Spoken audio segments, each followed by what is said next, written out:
হে যুবক, এক নম্বর আদেশ আল্লাহ রাব্বুল আলামিন তোমাকে করছেন, ওয়াবিল ওয়ালিদাইনি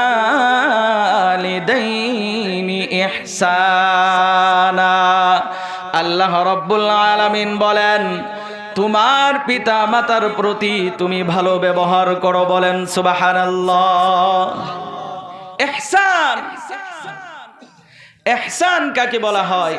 মুফাসসিরিনে কেরাম ইহসান শব্দের তাফসীর করেছেন, তুমি নিজের জন্য যে জিনিসটাকে পছন্দ করো, তুমি তোমার ছেলে মেয়েদের জন্য যে জিনিসটাকে পছন্দ করো, হুবাহু পিতা মাতার জন্য ওই জিনিসটাকেই পছন্দ করতে হবে। ওইটার নামেই হলো ইহসান। বলেন সুবহানাল্লাহ। নিজের জন্য যে জিনিসটা পছন্দ করবেন, পিতা মাতার জন্য ওই জিনিসটাই পছন্দ করতে হবে। বাজারে গিয়েছেন, বাজারে যাওয়ার পরে মাশাআল্লাহ অনেক দামি একটা কাপড় দেখেছেন, ওই কাপড়টা দেখার পরে মনে মনে চিন্তিত করলেন, মনে মনে আশা করলেন, কিরে এই ত্রিপিসটা তো আমার মেয়ে খুব পছন্দ করবে, নিয়ে যাই। তাহলে মার জন্য কেনার দরকার আছে না নাই? আরো জোরে বলেন, মার জন্য কেনার দরকার আছে না নাই? বাজারে গেলেন, একটা মাছ দেখলেন, মাছটা খুব ভালো দেখতে, আপনার খুব ভালো লেগেছে, আপনার আগ্রহ হয়েছে কেনার জন্য। ওই মাছটা যে আপনার জন্য কিনলেন, সন্তানের জন্য কিনলেন, স্ত্রীর জন্য কিনলেন, পিতামাতার জন্য দরকার আছে না নাই? আরো জোরে বলেন, দরকার আছে না নাই? মুফাসসিরিনে কেরাম বলেন এটাই হচ্ছে ইহসান। এটাকে কি বলা হয়? ইহসান। বুখারী শরীফের ভিতরে আসমা রাদিয়াল্লাহু তাআলা আনহা হুজুর আকরাম সাল্লাল্লাহু আলাইহি ওয়াসাল্লামকে একটা কথা জিজ্ঞেস করলেন। বুখারী শরীফের ভিতরে এসেছে হাদিসটি। জিজ্ঞেস করলেন আসমা রাহমাতুল লিল আলামিনকে জিজ্ঞেস করলেন, ইয়া রাসূলুল্লাহ, ইয়া হাবিবাল্লাহ, আমার মা তো একজন মুশরিকা মহিলা, আমার মা তো একজন অমুসলিম মহিলা, আমি কি তার সাথে ভালো ব্যবহার করব? এই রকম প্রশ্ন বর্তমান সমাজে আছে না নাই? আরো জোরে বলেন, আছে না নাই? যে আমার মা তো মুসলিম, আমার মা তো আমার উপরে টর্চারিং করে, আমার মা তো আমাকে কষ্ট দেয়, আমি কি তার সাথে ভালো ব্যবহার করব? তাহলে শুনে রাখেন, রাহমাতুল লিল আলামিন কি বললেন? রাহমাতুল লিল আলামিন বলেন, সিলি উম্মাকি, হে আসমা, তোমার মা ও মুসলিম হতে পারে, তোমার মা মুশরিকা হতে পারে, তোমার মা নাফরমান হতে পারে, তারপরেও তোমার মায়ের সাথে ভালো ব্যবহার করতে হবে। বলেন সুবহানাল্লাহ। শুধু তাই নয়, আজকে থেকে ১৫০০ বছর পূর্বে আল্লাহ রাব্বুল আলামিন মহাগ্রন্থ আল কোরআনের ভিতরে বলেন, ওয়াসাহিবুহুমা ফিদ দুনিয়া মারুফা, পিতা মাতার সাথে ভালো ব্যবহার করতে হবে। আদেশ কার?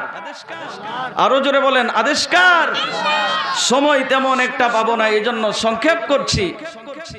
এই জন্য আল্লাহ রাব্বুল আলামিন বলেন, ওয়াসাহিবুহুমা ফিদ দুনিয়া মারুফা, দুনিয়াতে পিতা মাতার সাথে ভালো ব্যবহার করার দরকার আছে না নাই? আরো জোরে বলেন, দরকার আছে না নাই? বিয়া শাদীর আগ পর্যন্ত শুধু নাকি? নাকি বিয়া শাদীর পরেও? নাকি সারা জীবন? আরো জোরে বলেন, সারা জীবন। ২ নম্বর নির্দেশ আল্লাহ রাব্বুল আলামিন বলেন, ফালা তাকুল লাহুমা উফ, পিতা মাতার সাথে কথা বলতে গিয়ে বিরক্তিমূলক কোনো কথা বলা যাবে?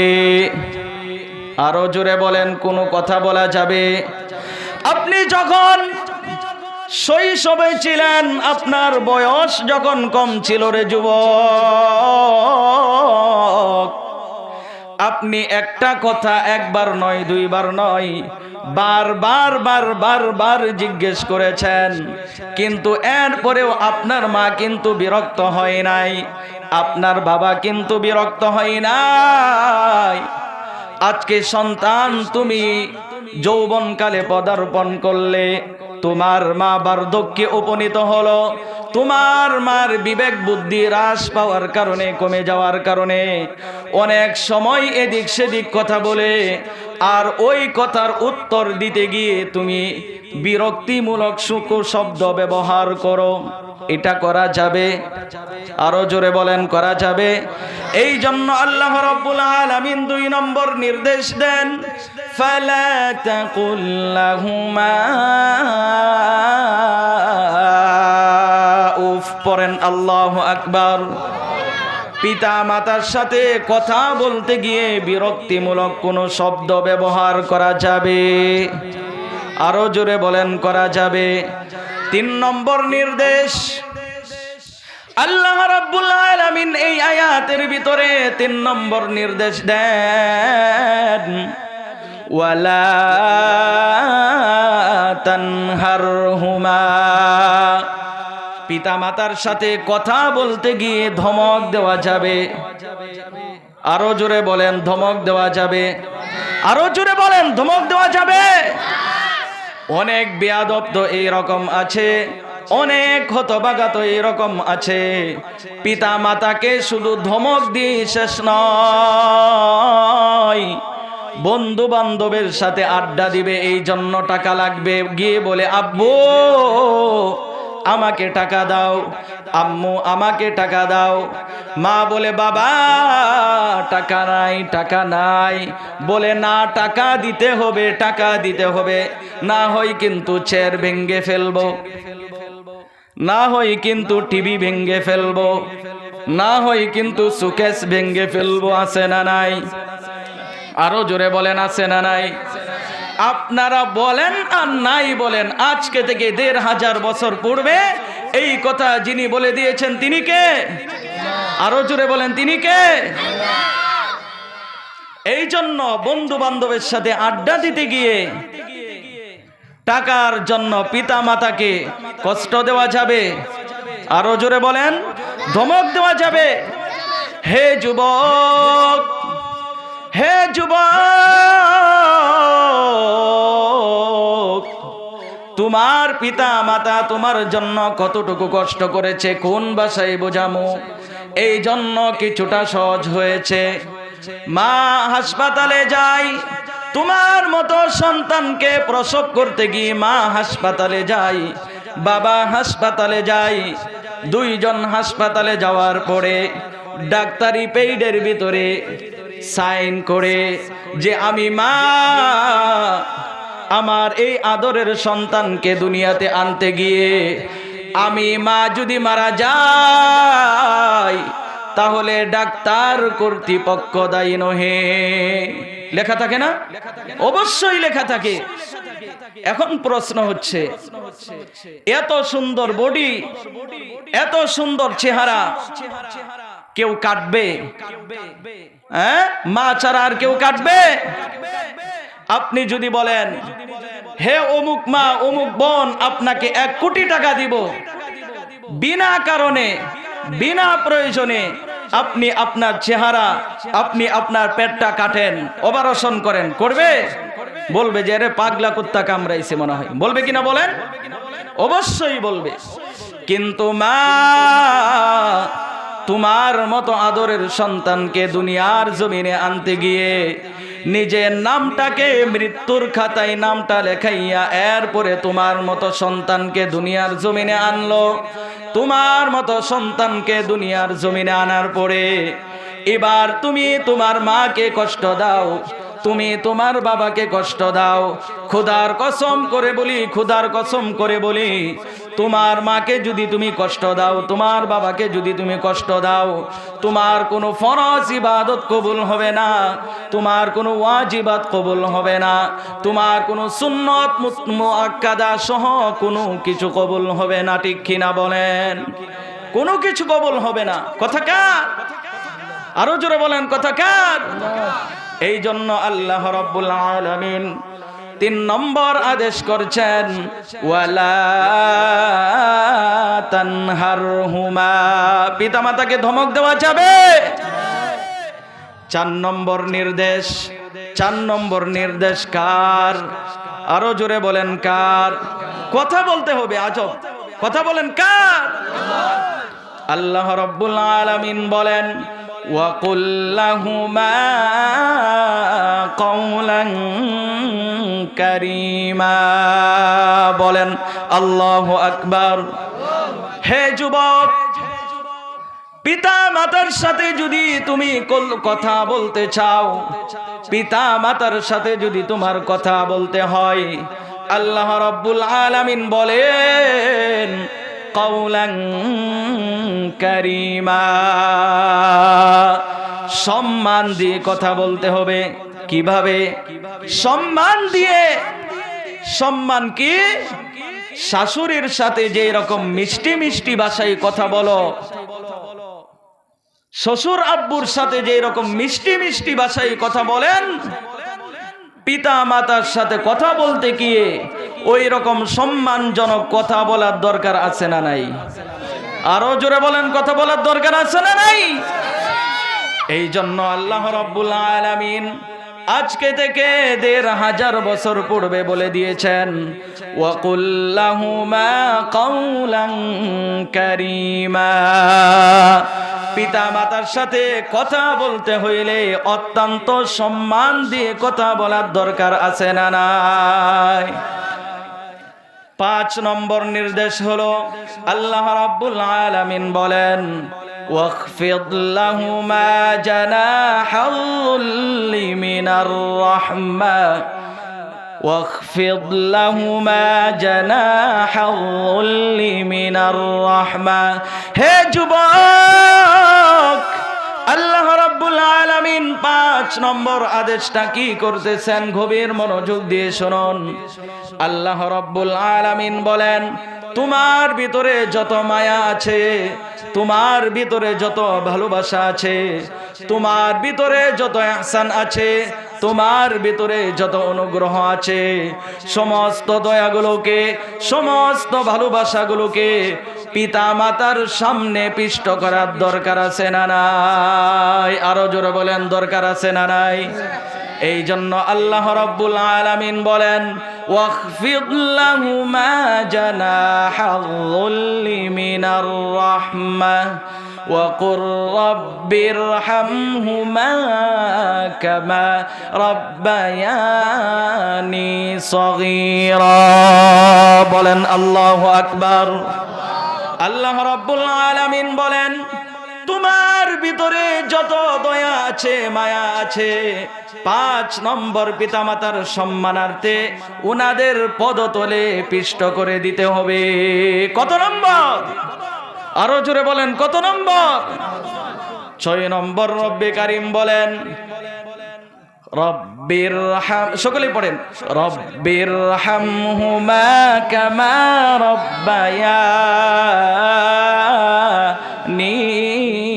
সগীরা, বলেন আল্লাহু আকবার।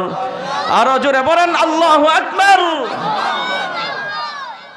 আল্লাহ রাব্বুল আলামিন প্রত্যেকটা সন্তানকে দোয়া শিক্ষা দিয়েছেন।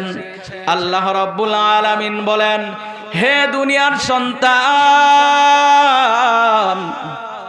তুমি যখন নামাজ পড়বে, নামাজের পরে দোয়া করতে গিয়ে বলবে রব্বিরহামহুমা কামা রাব্বায়ানি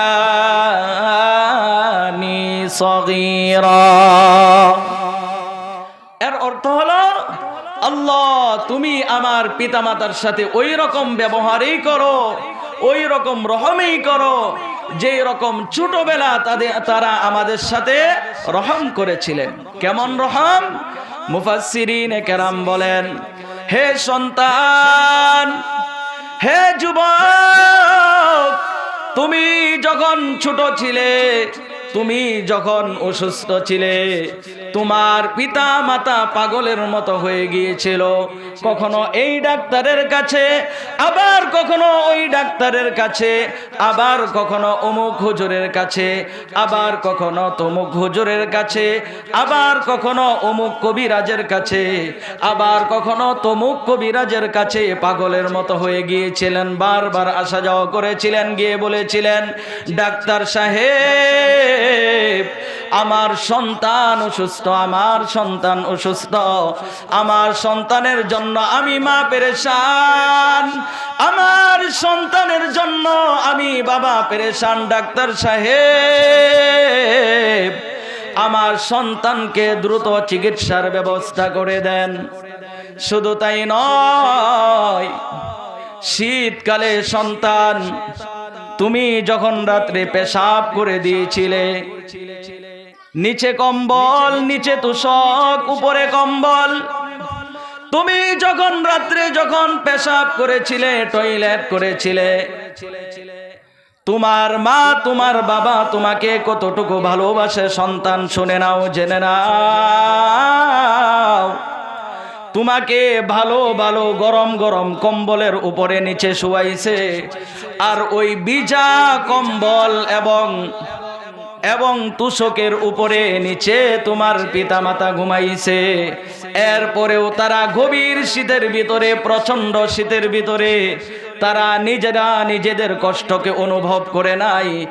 এর একমাত্র কারণ হলো আমি এই সন্তানকে ভালোবাসি আর মহাব্বত করি। বলেন সুবহানাল্লাহ। এই জন্য আল্লাহ রাব্বুল আলামিন বলেন, রব্বির রহমহুমা কামা রব্বায়ানি সগীরা। বলেন আল্লাহু আকবার। তাহলে আদেশ গেল কয়টা? আরো জোরে বলেন কয়টা গেল? আরো বিস্তারিত আলোচনা করতাম, তেমন সময় নেই। তাহলে আদেশ কয়টা? পুরস্কার কয়টা?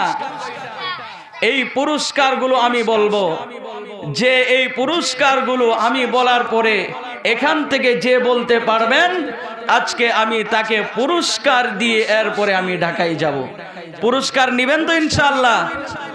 কে নিতে পারবেন হাত তুলেন ইনশাআল্লাহ। আল্লাহ তাআলাকে দেখান, সকলেই হাত তুলেন। হে আল্লাহ, তুমি আমাদের সকলের হাতগুলোকে কবুল করো। সকলেই বলেন আমিন। হাত নামান।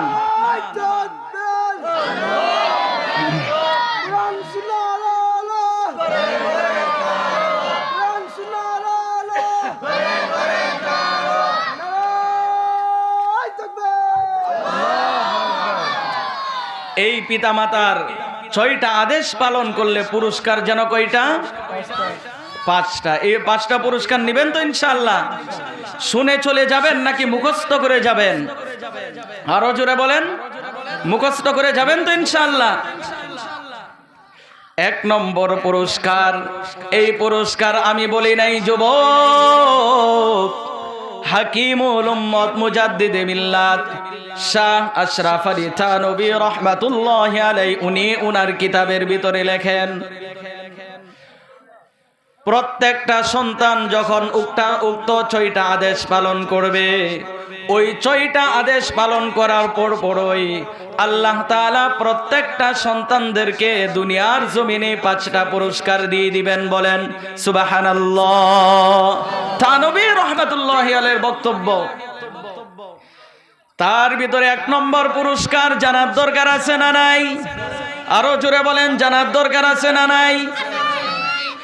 1 নম্বর পুরস্কার আশরাফ আলী থানভী রাহমাতুল্লাহি আলাইহি বলেন, যখন 6টা আদেশ পালন করবে আল্লাহ রাব্বুল আলামিন 1 নম্বর যে পুরস্কারটা দিবেন, এই পুরস্কারটার নামেই হলো আল্লাহ তাআলা তাহাকে দুনিয়ার জমিনে দীর্ঘ নেক হায়াত দান করবেন। বলেন সুবহানাল্লাহ। আরো জোরে বলেন সুবহানাল্লাহ। দীর্ঘ নেক হায়াত দান করবেন। যুবক, আপনি আজকে অসুস্থ হয়ে যান, আপনি আজকে যদি অসুস্থ হয়ে যান, আপনার স্ত্রী কেঁদে কেঁদে বলবে, হায় রে আমার স্বামী অসুস্থ, আমাকে কানের জিনিস কে কিনে দিবে, আমাকে হাতের জিনিস কে কিনে দেবে, আমাকে বাজার করে এরপরে আমাকে কে খাওয়াবে, আমার সন্তানগুলাকে কে দেখাশোনা করবে। আর মা বলবে, হে আল্লাহ, আমার এই সন্তানকে তুমি দুনিয়ার জমিনে সুস্থ করে দাও, এবং প্রয়োজন হলে আমি মাকে তুমি দুনিয়ার জমিন থেকে উঠাইয়া নাও। সুবহানাল্লাহ পড়েন। এইটাই হচ্ছে মার ভালোবাসা আর স্ত্রীর ভালোবাসা। স্ত্রী বলবে, আমাকে কানের জিনিস কিনে দিবে কে, হাতের জিনিস কিনে দিবে কে, আমাকে মোহনগঞ্জে নিয়ে এরপরে মার্কেটিং করে দিবে কে। আর মা বলবে যে আমার এই সন্তানটাকে আল্লাহ তুমি বাঁচাও, এবং আমার মাথায় যত পরিমাণ চুল আছে ওই পরিমাণ চুলের সম পরিমাণ হায়াত তুমি আমার সন্তানটাকে দিয়ে দাও। সুবহানাল্লাহ পড়েন। এই জন্য আশরাফ আলী থানভী রহমাতুল্লাহি আলাইহি বলেন, উক্ত 6টা আদেশ যখন প্রত্যেকটা সন্তান পালন করবে, 1 নম্বর পুরস্কার হলো আল্লাহ রাব্বুল আলামিন ওই সন্তানকে দুনিয়াতে দীর্ঘ হায়াত দান করে দিবেন। বলেন সুবহানাল্লাহ। তাহলে 1 নম্বর কি? 1 নম্বর কি? সকলেই বলে 1 নম্বর কি? নেক হায়াত। আশরাফ আলী থানভী রহমাতুল্লাহি আলাইহি বলেন, 2 নম্বর পুরস্কার কি? আশরাফ আলী থানভী রহমাতুল্লাহি আলাইহি বলেন, এই দুনিয়ার জমিনে প্রত্যেকটা সন্তানকে বালা মুসিবত থেকে যিনি হেফাজত করে দিবেন, বলেন তো তিনি কে? আরো জোরে বলেন, তিনি কে? আপনি সফর করার জন্য মোহনগঞ্জ থেকে এরপরে ঢাকার উদ্দেশ্যে বের হইলেন। মোহনগঞ্জ থেকে ঢাকার উদ্দেশ্যে বের হয়ে গেলেন। ঢাকার উদ্দেশ্যে যেই বের হইলেন, ময়মনসিংহ পর্যন্ত গেলেন, বাইপাস গেলেন। এবার বাইপাস যাওয়ার পরে দেখলেন আপনার সামনের এবং পিছনের অনেক গাড়ি, 2-1টা গাড়ি অ্যাক্সিডেন্টের মাধ্যমে অনেকেই মারা গিয়েছে, অনেকেই আহত হয়েছে। ইভেন আপনি যে গাড়িতে ছিলেন ওই গাড়িতেও অনেকেই আহত হয়েছে, অনেকেই মারা গিয়েছে, কিন্তু আপনার কোনো সমস্যা হয় নাই, আপনার কোনো সমস্যা হয় নাই। এর একমাত্র কারণ কি রে যুবক? এর একমাত্র কারণ হইল আপনি মোহনগঞ্জ থেকে যখন ঢাকার উদ্দেশ্যে রওনা হয়েছিলেন, আপনার মা 2 রাকাত নফল নামাজ পড়ে বলেছিলেন, আল্লাহ,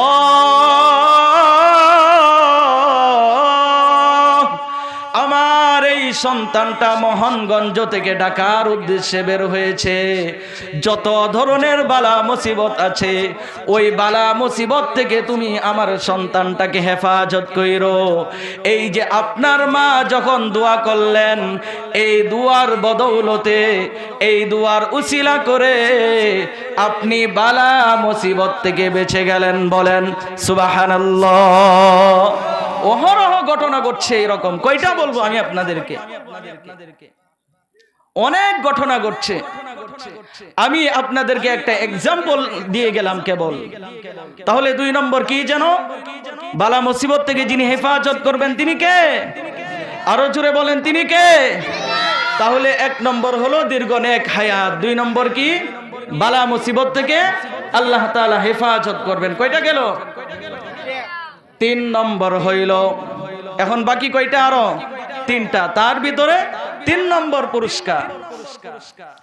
আশরাফ আলী থানভী রহমাতুল্লাহি আলাইহি বলেন, প্রত্যেকটা সন্তান যখন 6টা আদেশ পালন করবে গো,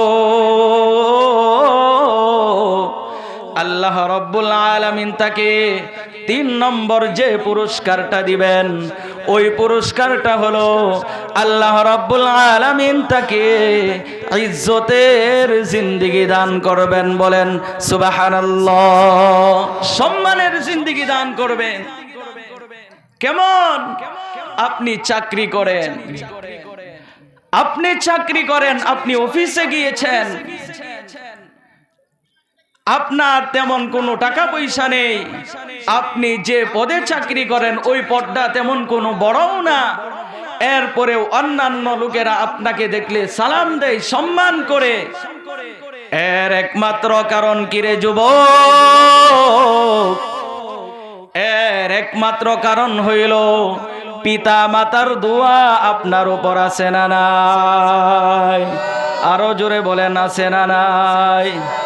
আপনি ব্যবসা বাণিজ্য করেন, আপনি ব্যবসা বাণিজ্য করেন, আপনার আশপাশের যত দোকান আছে, আপনার আশপাশের যত দোকান আছে, সমস্ত দোকানের ভিতরে শুধু 2 দিন পর পর লস হয়। কি হয়?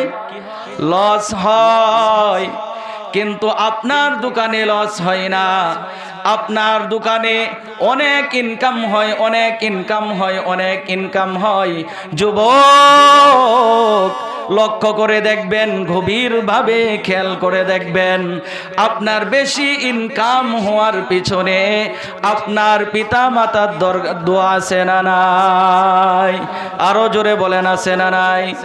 এই জন্য আশরাফ আলী থানভী রহমাতুল্লাহি আলাইহি বলেন, যারা তাদের পিতা মাতার 6টা আদেশ পালন করবে, আল্লাহ রাব্বুল আলামিন তাদেরকে 3 নম্বর যে পুরস্কারটা দিবেন, ওই পুরস্কারটা হলো আল্লাহ রাব্বুল আলামিন তাকে ইজ্জতের জিন্দেগি দান করবেন। বলেন সুবহানাল্লাহ। তাহলে 1 নম্বর কি যেন বললাম? 2 নম্বর বালা মুসিবত। 3 নম্বর কি? সম্মানের সহিত, ইজ্জতের সহিত যিনি দুনিয়াতে বেঁচে থাকার তৌফিক দান করবেন, তিনি কে?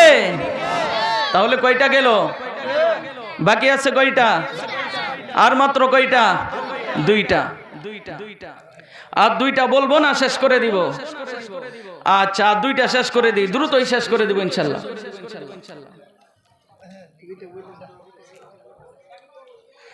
আচ্ছা, 2টা বলে দেই। কি বলেন?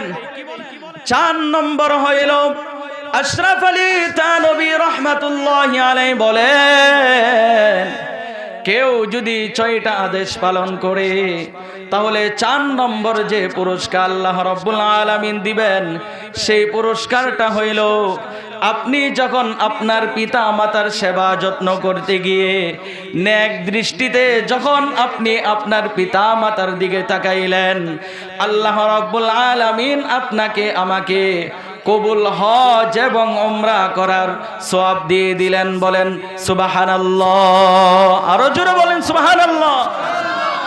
ফেরেশতারা তখন আল্লাহ রাব্বুল আলামিনের কাছে বলে, আল্লাহ,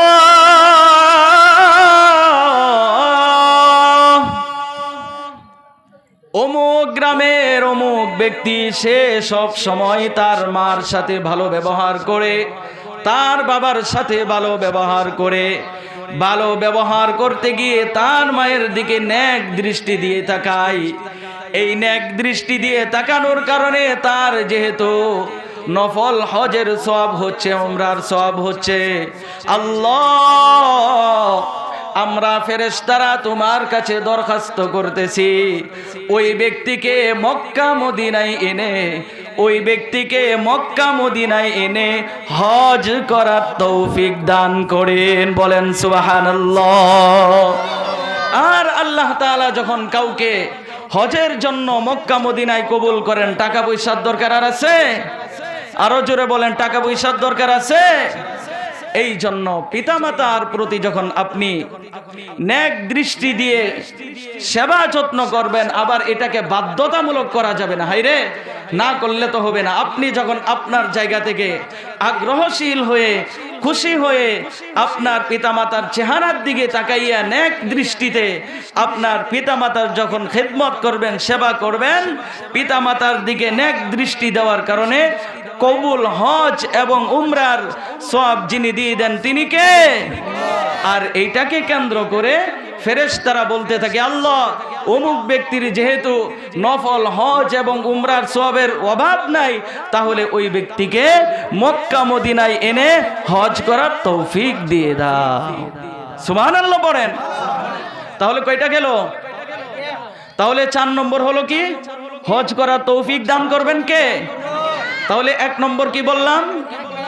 2 নম্বর বালা মুসিবত, 3 নম্বর ইজ্জতের জিন্দেগি, 4 নম্বর হজ, কবুল হজ, 5 নম্বর আশরাফ আলী থানভী রহমাতুল্লাহি আলাইহি, আশরাফ আলী থানভী রহমাতুল্লাহি আলাইহি উনি ওনার কিতাবের ভিতরে লেখেন, কেউ যদি 6টা আদেশ পালন করে আল্লাহ রাব্বুল আলামিন তাকে 5 নম্বর যে পুরস্কারটা দিবেন, ওই পুরস্কারটার নাম হলো ওই ব্যক্তি যখন ইন্তেকাল করবে, ইন্তেকালের পূর্ব মুহূর্তে তার জবানের ভিতরে কালিমায়ে তয়্যিবা পড়েন, লা ইলাহা ইল্লাল্লাহু মুহাম্মাদুর রাসূলুল্লাহ,